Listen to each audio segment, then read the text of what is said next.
السلام عليكم ورحمة الله وبركاته. الحمدلله. ஜும்மாவோட நாள் இன்னைக்கு மக்கால மாஷா அல்லாஹ் ஜும்மா தொழுகை முடிச்சுட்டு வெளியில் வந்துட்டுருக்கோம். அல்ஹம்துலில்லாஹ்.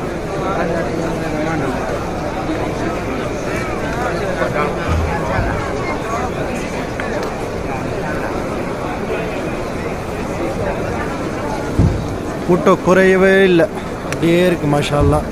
ஹஜ்ஜு முடிஞ்சு கூட்டம் குறையும் சொல்லுவாங்க, கூட்டமே குறையலை, கூட்டம் இன்னும் ஏறிட்டு தான் இருக்குது மாஷா அல்லாஹ்.